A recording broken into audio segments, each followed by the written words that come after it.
Family Theater presents Mona Freeman and Gene Lockhart.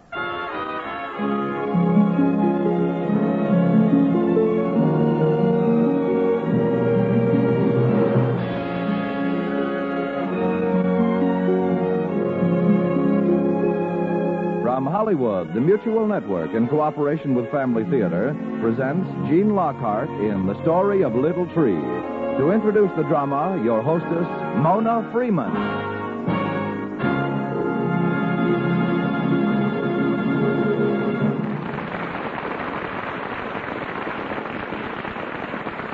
Thank you, Tony Loprano.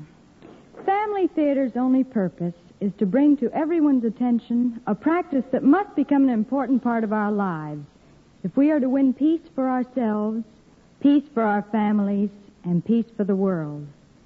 Family Theater urges you to pray. Pray together as a family.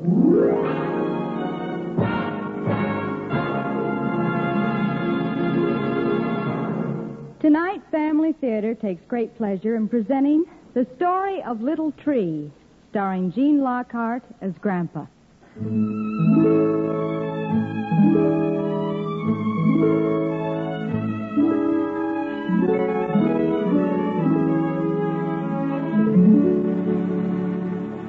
Come on! Hurry, Grandpa. Just over this hill is that little creek I was telling you about. Hurry! Oh, hold on a minute now, Betty. That creek isn't going anywhere. It'll still be there whether we run or walk. Yeah, but running's more fun. Well, that depends on your age. Right now, it'd be fun for me to sit down and rest a bit. How old are you anyway, Grandpa? Well, I'm old enough to know better. No better than to take any of these Sunday hikes with you, young lady. Now, where is this brook you're telling me about? Right over here. See, just over this bank. Oh, yes. Well, what a perfect spot to rest. What? Rest again? Again? What? When did we rest the first time? Well, you were talking about it just a minute ago. Well, suppose we do it this time. This looks like a good place. Now, this is more like it. Grandpa, can I wade in the water? You better not today, Betty. You remember, we had to promise your mother we'd be careful not to muss up your good clothes. Shucks, why does everyone have to get all dressed up just because it's Easter? Well, this is a very special day, Betty. People dress up because they're glad it's Easter. Well, I'm not glad. I'd rather go wading. Well, you ought to be glad. Why, even nature gets all dressed up for this occasion. Oh. Why, yes, just look around you. Flowers are all budding, beginning to bloom. The grass is green for the first time this winter. And the trees are full of young leaves. Yes, Betty, nature knows it's Easter. Oh, how could grass or trees know about Easter? Why, honey, a tree probably knows more about Easter than any living thing. You mean that this big tree here knows it's Easter? That's right. Well, just look at it. See all those little leaves? They all face upwards, towards the sun. Do you know why they turn that way? Our teacher says they turn up so they can get the sun. Well, she's correct. They need the sunshine to grow. And there's another reason, too, if you'd care to hear. Oh, yes. Now, you just settle down beside me here, and I'll tell you how a tree knows about Easter. Is this a true story, Grandpa? Well, you won't find it written in any history book, but nobody said it didn't happen this way.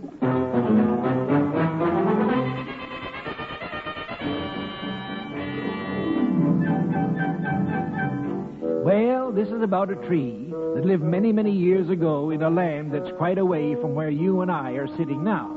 Like any other tree, this little fella sprouted from a tiny seed and began to grow. He could hardly wait for the day when he'd be able to push his head up out of the ground. So the little tree rested and gathered his strength for the big day. And finally, he felt he could make it. So bracing himself on his tiny roots, he gave a mighty push. And he popped out of the ground like a jack-in-the-box. For a few minutes, the bright sunlight dazzled the young tree. But when he got used to it, he looked around. Oh, he was so pleased. He was growing on top of a hill with a wonderful view of the countryside. And not far away, he could see a small town, and nearby, a high road running into the town. And he started to look into the other direction when suddenly he was startled by a voice that boomed out. Hello there, little tree. And he looked up quickly, and there, towering above him, just a few yards away, was a huge tree smiling down on him. Gee, you must be 1,000 feet tall. No, not quite, I'm afraid. I figure I'm only about 40 feet. But that's high enough, I guess, for I'm good and strong. And that's what really counts. Gosh, will I ever grow as tall as you? Why, sure you will, before you know it, too. Just get plenty of sunshine and send your roots down deep and get lots of nourishment from the earth. Oh, I will. I'll do anything you say, because I want to grow up and be big just like you. Good. I'll teach you everything I know and do all I can to help you get a good start. And the big tree was as good as his word. He told his young friend everything a young tree ought to know. He told him how to begin keeping his diary, as all trees do, by making a mark around his trunk. You mean that all us trees keep a diary? Why, I never heard of such a thing. I dare say there are a lot of things you never heard of, my little friend. But how do you do it? And why? Oh, it's easy enough to do. You just make a mark in the wood of your trunk, recording the year's events. These form rings that stay with you forever. For the rings, they can tell how much you've grown during a year. They can tell if there's been lots of rain during a year or if it's been dry and, well, most everything that anyone would want to know about you. Gee, there's more to this growing business than just standing here, isn't there? Yes, but you'll catch on all right. Besides, I'll be here to help you if you ever need it. Gee, thanks, friend tree. You've helped me a lot already. Gosh, I hope I can remember all the things I'm supposed to.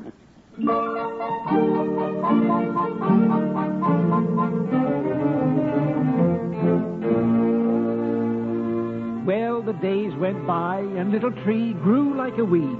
By now, he was almost 6 inches high, and the big tree looked after him like a mother.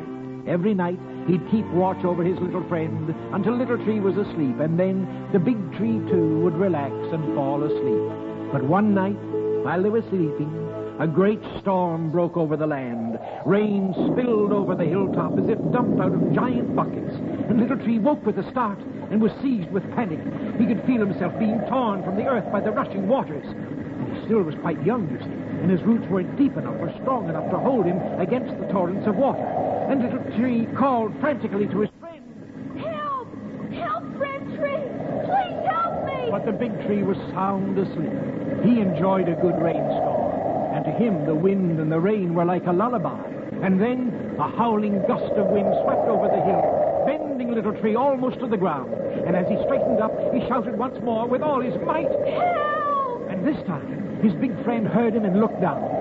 He saw the danger, and he quickly drew some of his biggest branches into position over Little Tree, forming a great umbrella to shield him from the driving rain. Hold tight, Little Tree, you'll make it. And he shouted over the storm. No, don't try to fight the wind.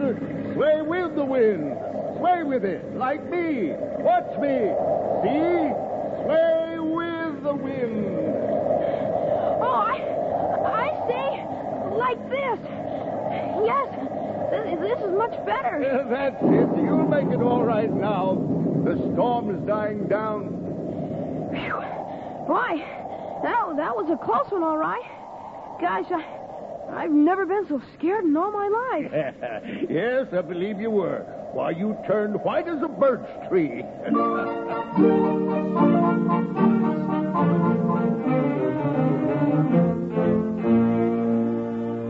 Well, it didn't take long for Little Tree to recover from the storm, and as time passed, he developed into a beautiful tree. Actually, he wasn't such a small tree anymore, but his big friend still called him Little Tree, and the name seemed to stick. As he grew up, Little Tree began to think more and more of what might happen to him when he would be of value as lumber. And he and the big tree would wonder about it by the hour. And yes, I've been thinking about it for years, Little Tree. I'd like to be made into an ox cart and travel about the country. I'd like to see what's beyond those hills in the distance. I can't decide what I'd like to do. You know, being made into an ox cart would be kind of fun at that. Yes. I hope you get your wish, old friend. Well, I have hope. See that rickety old ox cart coming along the road there now? Gee, it looks like it's about ready to fall apart. That's what I mean. That man has had that old cart for almost 20 years now, and he's ready for a new one. The last time he used the lumber of Martha Fir Tree. She lived down in the valley there. Her lumber was never too good, though. Poor Martha always did have knotty limbs. But why do we have to be cut on and made of something at all? Why can't we just keep growing here like we are? Well, maybe we will. You see, little tree, I believe that everything on earth is put here for some reason.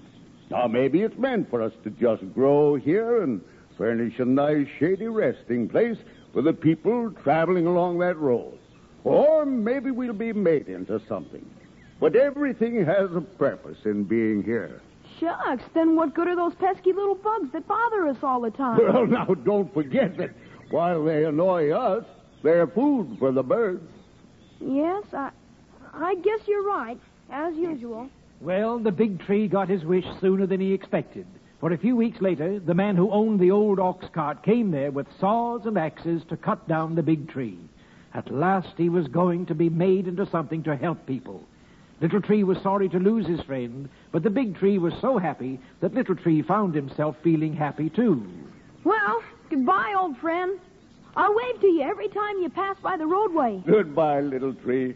Take good care of yourself. Maybe I'll see you in a big building somewhere. Goodbye.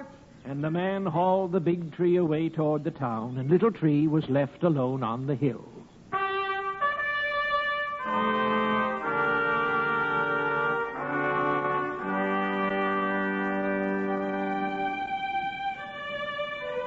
Well, the years went by, and Little Tree became a familiar landmark on the hilltop.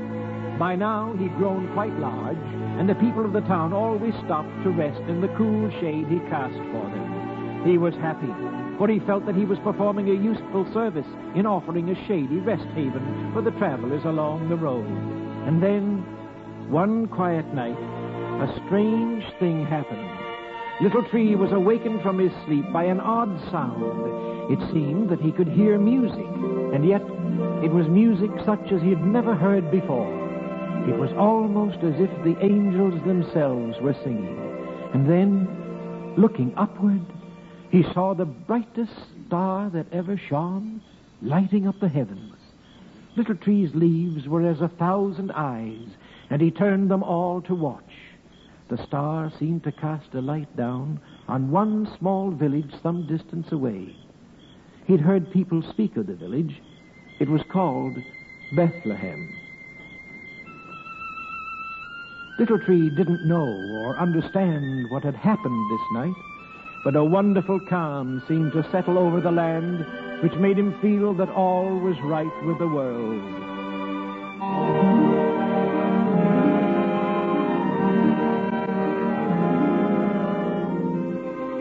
Well, Betty, the years went happily on for Little Tree. And by this time, he was a full-grown, beautiful tree. His trunk was hard, and his limbs firm, and his leaves were the greenest of any tree for miles around. Oh, he was happy, but he still couldn't help wondering if he would ever be cut down and made into something useful. I guess it's natural to want to be something other than what you are. It's nice here on this hilltop. I have everything I need, but I don't know. I'd still like to be made into something really useful. Maybe a bridge to carry people across some great river, or maybe a huge temple somewhere.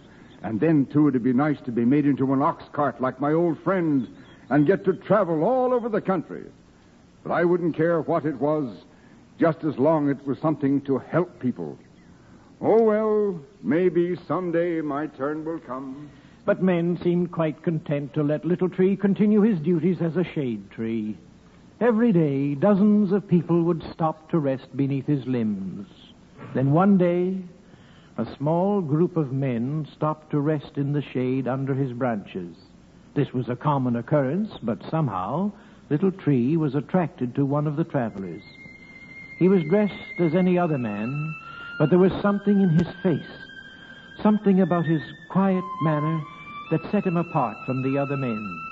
And of all the 100 who had stopped to rest at his feet, This man was the very first who ever paused to admire Little Tree and to remark on what a fine tree he was.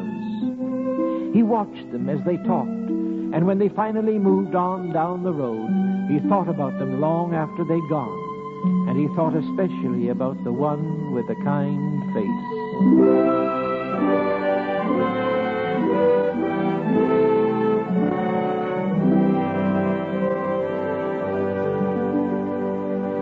One evening, as Little Tree was preparing to settle himself for the night, he saw a great storm gathering in the distance. Huge black clouds had already blotted out the sun, and the wind swished through his branches, warning the birds to take cover. This looks like a real storm. So Little Tree thought to himself, Oh, well, storms don't frighten me anymore.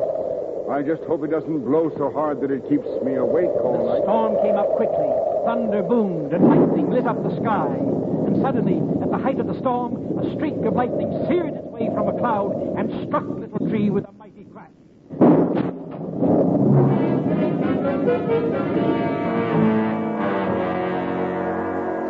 He was stunned. His trunk was split almost in two by the blast. He felt the burn to the very tip of his roots. And when he was able to move again, he gathered all his strength and tried to hold himself together to last out the storm. He knew he could do nothing to repair the damage until morning. He was too weak. And gradually the storm died away, and morning dawned over a clear sky. All the earth was wet and fresh and glistening. It was a lovely day, but Little Tree couldn't enjoy it. He looked at himself in misery. His trunk was split by a charred black hole, and the burns still ached all through him. Oh, if only someone would bind up my trunk with a rope or something to close that terrible gap. I know it would heal. Won't someone please help me? But no one offered to help Little Tree. And as the weeks became months, Little Tree grew weaker and weaker. His leaves began to wither and drop away until his once beautiful foliage was all but gone. Little Tree began to give up all hope of ever recovering. No one seemed to care whether he lived or not.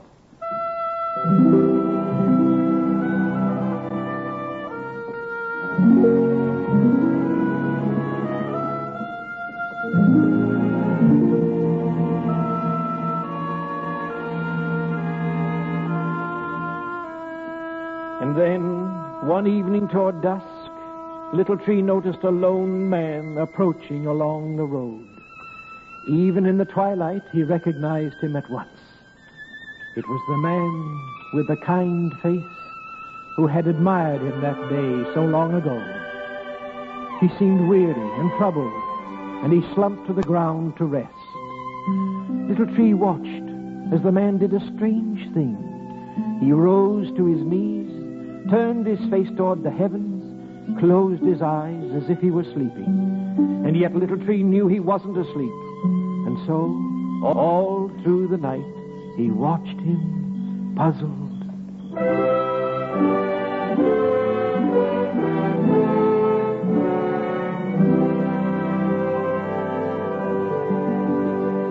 Just before dawn, the man arose and prepared to leave. But then he seemed to notice Little Tree for the first time, and he looked at him for a long while. Little Tree wished that he could make himself disappear, for he imagined the man must be remembering what a beautiful tree he was when they last met. As he watched, the man placed his hands over the charred hole in the tree trunk. Little Tree felt completely relaxed for the first time in months, and as his visitor walked away toward the town, he fell fast asleep.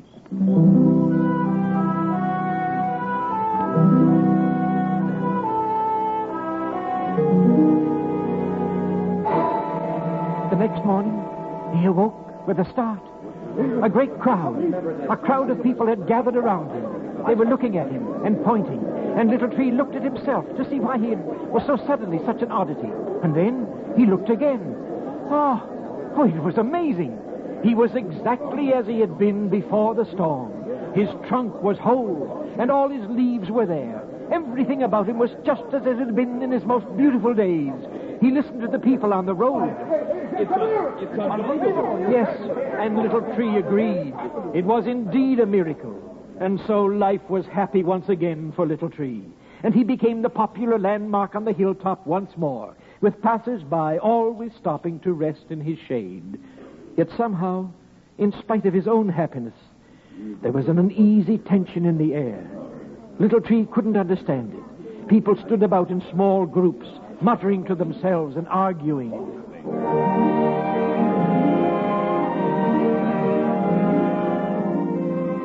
One day, several men with saws stopped before Little Tree and began to look at him from all sides. Little Tree thought surely his big day had come at last, and he shouted to the birds in his branches. At last I'm going to be made into something. Oh, and it'll be something wonderful. I just know it will. But instead of setting their saws in his trunk, the men climbed into his branches, and they sawed off one of his biggest limbs and carried it away with them. Little Tree was perplexed. He couldn't understand. He couldn't understand what they would want to make with just one limb. He wondered about it all that evening, and the next day it was still puzzling him when he noticed a large procession coming along the road. There were many soldiers and hundreds of men and women, and as they drew nearer, the bark about his trunk stiffened, and he stood still as stone. But there, leading the procession, was the man with the kind face.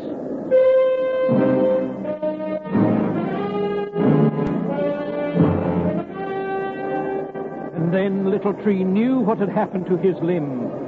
It had been used to make a wooden cross. Time and again the man stumbled and fell under the weight of the great cross. The mob threw stones and made fun of him. Here, Master. Here, let me help you. Here there. Away with you. Please, it's too heavy for one man. Let me help him. He needs no help. He is king. He is God. Or so he says. Let him call forth his angels if he needs help. All right, along with you, king. We haven't all day for this business. Come, maybe a few more stones will hurry him along. As Little Tree watched the procession reach the top of the next hill, he could scarce believe his eyes.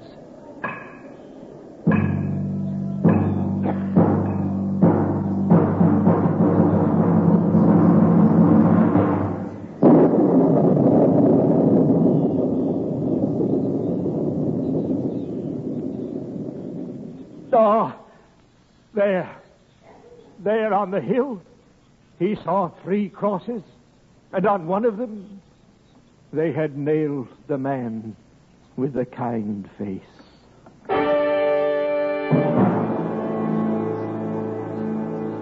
Little Tree knew this must surely be the ugliest day in all the world's history. For the first time in his life, Little Tree cried. He cried until all its leaves were wet from the tears. And soon all the trees in the world heard what had happened, and they cried too. For they all knew of the wonderful thing the man had done for Little Tree. And the willow tree shed such great tears, they made its leaves droop to the ground, where they have stayed even to this day.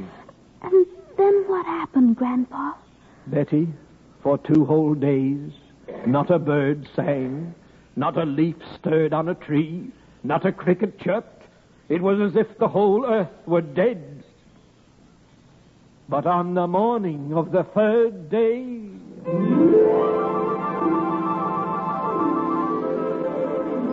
Oh, that morning was different.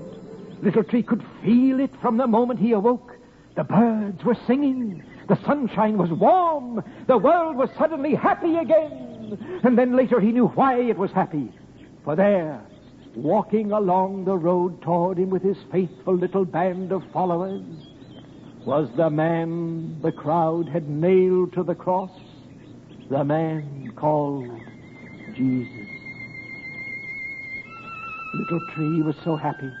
He waved his branches in the wind, and his leaves all danced with joy. He has come back. He lives. He lives. Little Tree watched as the men stopped beside him, and they listened as the man with the kind face spoke to them for a long time. And then, as he spoke, he began to drift gently upward from the earth into the sky. Little Tree turned all his leaves up to watch this amazing thing, and he suddenly had a feeling the man was leaving never to return, and he cried out after him. Please, please don't go. Though he knew the man would never be able to hear him, a tree, speak, and yet somehow the man did seem to hear, for he turned to Little Tree and said, Keep watch for me, little tree, for someday I shall return. And with that, he drifted further upward into the sun until he seemed to be lifted into heaven itself.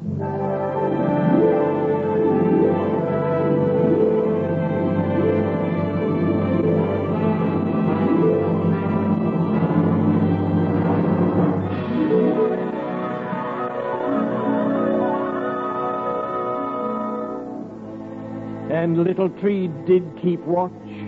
Each day he would turn all his leaves upward toward the sun and follow it closely from dawn to sunset. And soon all the other trees on earth heard of what had happened, and they too turned their leaves upward, keeping watch with Little Tree. And so it is that even today every tree turns its leaves upward toward the sun, keeping watch, as Little Tree first did centuries ago.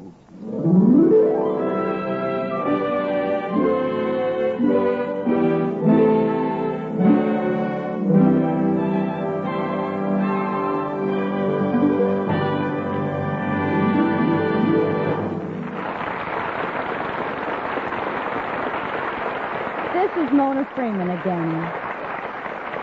You know, like the little tree in our story tonight, we all like to feel we can be useful and helpful. And one of the great joys in life is knowing that we're useful and helpful in an undertaking that's worthwhile.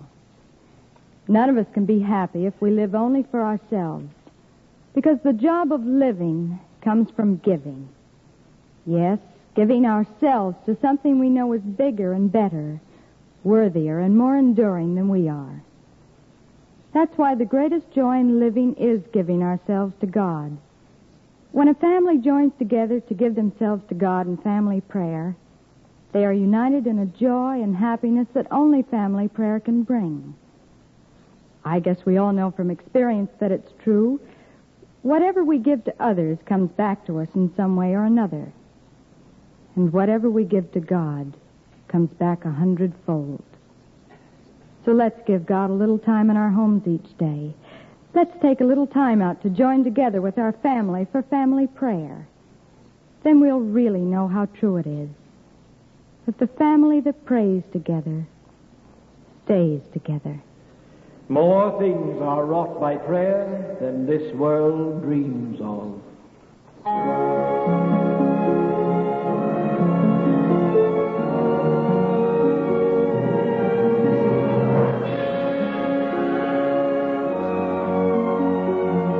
From Hollywood, Family Theater has brought you Gene Lockhart in The Story of Little Tree.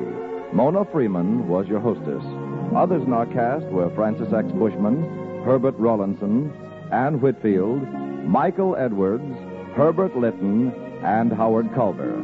The script was written by William Lutz, with music composed and conducted by Harry Zimmerman, and was directed for Family Theater by Joseph F. Mansfield.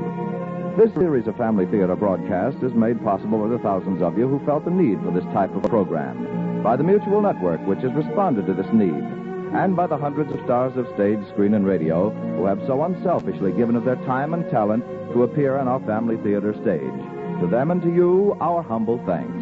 This is Tony Lofrano expressing the wish of Family Theater that the blessing of God may be upon you and your home, and inviting you to join us next week at this same time when Family Theater will present Charles Coburn and Gigi Perot in A Pardon for Tippy. Join us, won't you?